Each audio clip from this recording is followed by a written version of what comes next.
Hello students. पिछले video को ही continue करेंगे आगे। और पिछले वीडियो में हम संप्रभुता, एकलवादी संप्रभुता का सिद्धांत पढ़ रहे थे। और एकलवादी संप्रभुता में जीन बोधा तक हमने कंप्लीट किया था। इस वीडियो में हम आगे शुरू करेंगे टॉमस हॉब्स या थॉमस हॉब्स से। 1588 से 1679 के विद्वान ने प्रसिद्ध पुस्तक लिखी जिसका नाम है लेवियाथन या लेवेंथो जिसको कहा जाता है। और टॉमस हॉब्स जिन्होंने राज्य की उत्पत्ति का सामाजिक समझौता सिद्धांत दिया। टॉमस हॉब्स ने अपनी प्रसिद्ध पुस्तक लेवियाथन में निरंकुश संप्रभुता का प्रतिपादन किया। टॉमस हॉब्स को निरंकुश संप्रभुता का जनक माना जाता है। टॉमस हॉब्स को आधुनिक संप्रभुता का जनक भी माना जाता है। हॉब्स ने संप्रभु शासक को ही लेवियाथन कहा है। तो हॉब्स निरंकुश संप्रभुता के जनक हैं, आधुनिक संप्रभुता के जनक हैं। इन्होंने अपने शासक को, अपने संप्रभु को लेवियाथन कहा है। और क्या कहा हॉब्स ने? देखिए, हॉब्स ने कहा मानव अपनी प्रकृति से असामाजिक प्राणी है, अनैतिक प्राणी है। प्राकृतिक अवस्था संघर्ष की अवस्था है। संघर्ष के कारण भय व प्रतिस्पर्धा है एवं यश है। तो हॉब्स प्राकृतिक अवस्था का वर्णन करते हैं, चित्रण करते हैं। प्राकृतिक अवस्था को असामाजिक अवस्था बताते हैं, अमानवीय अवस्था बताते हैं, अनैतिक अवस्था बताते हैं। प्राकृतिक अवस्था में जो व्यक्ति है उसको पाशविक पशु प्रवृत्ति का बताते हैं। संघर्ष की अवस्था बताते हैं, भय प्रतिस्पर्धा और यश की अवस्था बताते हैं। और हॉब्स ने इसी प्राकृतिक अवस्था का वर्णन करते हुए, मानव स्वभाव का वर्णन करते हुए कहा कि प्राकृतिक अवस्था में किसी को कोई अधिकार प्राप्त नहीं है, केवल आत्मरक्षा का अधिकार प्राप्त है। और इस आत्मरक्षा के अधिकार की रक्षा करने के लिए ही समाज के लोगों ने एकत्रित होकर राज्य की उत्पत्ति की है, संप्रभु शासक की उत्पत्ति की है। और किसी एक व्यक्ति को अपना संप्रभु चुना और उसको समस्त पावर, समस्त अधिकार शासन करने के अपने ऊपर दे दिए। और जनता ने अपने पास उसका विरोध करने का अधिकार भी नहीं रखा, तो वो संप्रभु निरंकुश हो गया। इस तरह से उस पर कोई अंकुश नहीं है, किसी भी प्रकार का कोई अंकुश नहीं है। अर्थात विद्वान ये मानते हैं कि जीन बोधा ने जो प्रतिबंध संप्रभु पर लगाए थे, हॉब्स ने उन सभी प्रतिबंधों से मुक्त कर दिया संप्रभु को, और वो संप्रभु निरंकुश बन गया।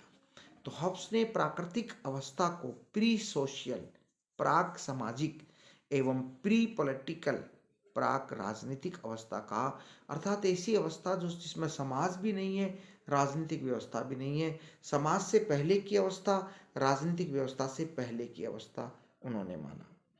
हॉब्स ने प्राकृतिक अवस्था में व्यक्ति के पास केवल आत्मरक्षा का अधिकार माना। हॉब्स ने कहा कि प्राकृतिक अवस्था में व्यक्ति के पास केवल एक ही अधिकार होता है, वह अपनी आत्मरक्षा का अधिकार। हॉब्स ने राज्य की उत्पत्ति के 3 कारण बताए। राज्य की उत्पत्ति कहे या शासक की उत्पत्ति कहे या संप्रभु की उत्पत्ति कहे, एक ही बात है। तो हॉब्स ने राज्य या शासक या संप्रभु की उत्पत्ति के 3 कारण बताए। नंबर 1, भय। लोगों में भय, आत्मरक्षा का भय कि उनकी रक्षा करने वाला कोई भी नहीं है। प्राकृतिक अधिकारों की प्रेरणा, प्राकृतिक अधिकारों की प्रेरणा और आत्मरक्षा का अधिकार, इन तीनों कारणों से लोग भय को खत्म करना चाहते थे, प्राकृतिक कानूनों से प्रेरणा लेना चाहते थे, आत्मरक्षा के अधिकार को सुरक्षित रखना चाहते थे। और इसीलिए उन्होंने किसी एक निरंकुश व्यक्ति को, ताकतवर व्यक्ति को, जिसको उन्होंने लेवियाथन कहा, अपना शासक चुन लिया। हॉब्स ने कहा तलवार के अभाव में समझौता मात्र कोरे शब्द है। तलवार के अभाव में समझौता मात्र कोरे शब्द है। अर्थात जब तक शासक को संपूर्ण शक्ति, तलवार की शक्ति नहीं दी जाती, तब तक समझौता बेमानी है, इसका कोई मतलब नहीं है, इसका कोई पालन स्वेच्छा से नहीं करेगा। सेबाइन, जॉर्ज एच सेबाइन पाश्चात्य विचारधारा के सबसे प्रमुख विद्वान माने जाते हैं। जॉर्ज एच सेबाइन, जिन्होंने बहुत ही महत्वपूर्ण पुस्तकें लिखी है। जॉर्ज एच सेबाइन ने क्या कहा, देखिए हॉब्स के बारे में। हॉब्स ने अपनी पुस्तक लेवियाथन में बोधा के कानूनी संप्रभुता के विचार को आगे बढ़ाया। बोधा के कानूनी संप्रभुता के विचार को आगे बढ़ाया तथा बोधा ने शासक पर जो प्रतिबंध लगाए, हॉब्स ने शासक को उन प्रतिबंधों से मुक्त कर दिया। प्रोफेसर वाहन, एक अन्य विद्वान है प्रोफेसर वाहन। प्रोफेसर वाहन ने कहा कि हॉब्स ने लोकतांत्रिक प्रक्रिया से लोकतंत्र को नष्ट कर दिया। हॉब्स ने लोकतांत्रिक प्रक्रिया से लोकतंत्र को नष्ट कर दिया, अर्थात हॉब्स ने शासक का चुनाव तो लोकतांत्रिक प्रक्रिया से किया। जनता ने किसी एक व्यक्ति को अपना शासक चुना, लेकिन उसको संपूर्ण अधिकार देके, उस पर किसी भी प्रकार का कोई प्रतिबंध नहीं लगा के उन्होंने लोकतंत्र की भावना को ही नष्ट कर दिया। और हॉब्स ने कहा कि शासक समझौते का भाग नहीं है, समझौता समाज के लोग करते हैं और किसी अन्य व्यक्ति को शासक चुनते हैं, और शासक बनने वाला व्यक्ति समझौते का भाग नहीं है। हॉब्स ने कहा त्रिभुज के 3 कोणों का मान चतुर्भुज के 2 कोणों के बराबर होता है, अर्थात व्यवहारिक राजनीति में राजतंत्र, जिसको त्रिभुज कहा हॉब्स ने, व्यवहारिक राजनीति में राजतंत्र ही सफल होता है। हॉब्स ने कानून का स्रोत संप्रभु को माना, शासक को माना। सर हेनरी मैन, जो हॉब्स के आलोचक है, उन्होंने कहा कि हॉब्स लोकतंत्र के स्थान पर निरंकुश तंत्र को बढ़ावा देता है, अतः उसके विचार एकदम व्यर्थ हैं। अतः उसके विचार एकदम व्यर्थ हैं।